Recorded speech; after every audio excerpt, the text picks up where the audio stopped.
और हम अपनी मीटिंग करके और पूरी दिल्ली में जितने भी बुद्ध विहार हैं, 300 करीब बुद्ध विहार हैं, और सारे जितने भी हमारी शाखाएं हैं, हम सबको कन्वे करेंगे और ज़्यादा से ज़्यादा संख्या में, और हम 25 तारीख को आने का प्रयास करेंगे। इन्हीं शब्दों के साथ सभी को जय भीम, जय भारत, नमो बुद्धाय।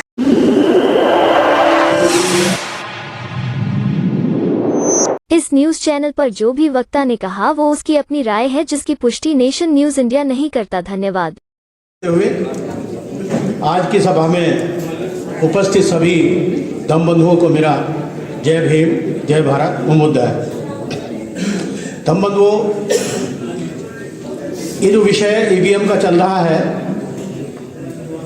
बड़ा महत्वपूर्ण विषय है। हम भी अपनी बुद्धिस्ट सोसाइटी की तरफ से कई बार इसका विरोध कर चुके हैं, काफ़ी मीडिया में हमारा भी चर्चित है। और जो भानु प्रताप जी के नेतृत्व में पहला जो जंतर मंतर पर हुआ था प्रदर्शन, हम भी उसमें सब हमारी सोसाइटी के काफ़ी लोग आए हुए थे। देखिए, अगर सरकार में जो मंत्री बैठे हुए हैं और जो विपक्ष में हैं, अगर विपक्ष के कोई आवाज़ उठाता है तो सरकार में बैठे मंत्री ये कहते हैं कि ये तो विपक्ष है।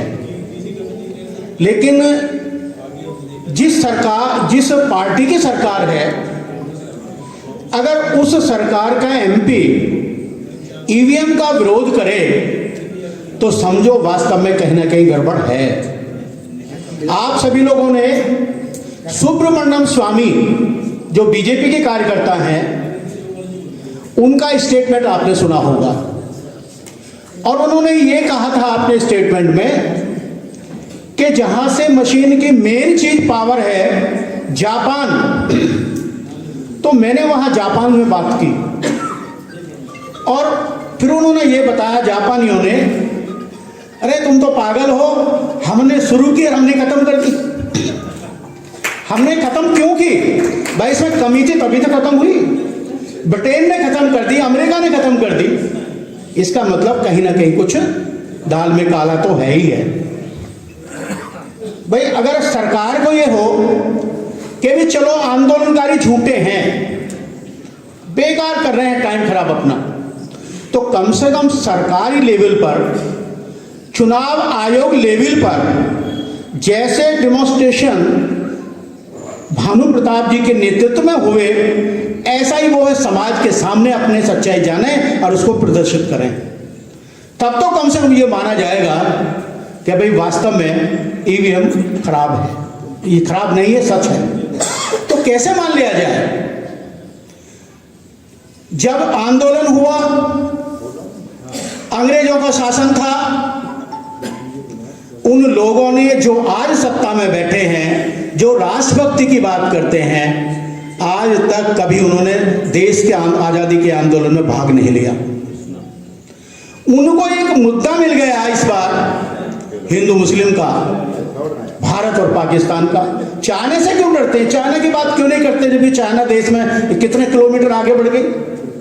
तो इस देश को इस उलझन में डाल दिया, और उसका मेन कारण ईवीएम है जो हमको भुगतना पड़ रहा है।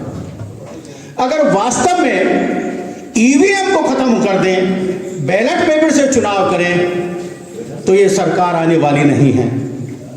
अब इतने तिकड़मबाज ये लोग हैं कि देखिए, पहले कह रहे हैं हम 370 लाएंगे, 370 सीट लाएंगे, हमारी 400 आएंगी। भाई पहला अंदाजा तो ये तो कह सकते हैं लोग कि हमारा बहुमत होगा। भाई ये तो संभव है कि बहुमत होगा, लेकिन सीट कितनी आएंगी? तो इनके आंकड़े ईवीएम के थ्रू अभी से ही बनाने शुरू हो जाते हैं। तो हमें इसका पुरजोर विरोध करना है। 25 तारीख को अधिक से अधिक संख्या में आना है, और हम अपनी मीटिंग करके और पूरी दिल्ली में जितने भी बुद्ध विहार हैं, 300 करीब बुद्ध विहार हैं, और सारे जितने भी हमारी शाखाएं हैं, हम सबको कन्वे करेंगे और ज़्यादा से ज़्यादा संख्या में, और हम 25 तारीख को आने का प्रयास करेंगे। इन्हीं शब्दों के साथ सभी को जय भीम, जय भारत, नमो बुद्धाय।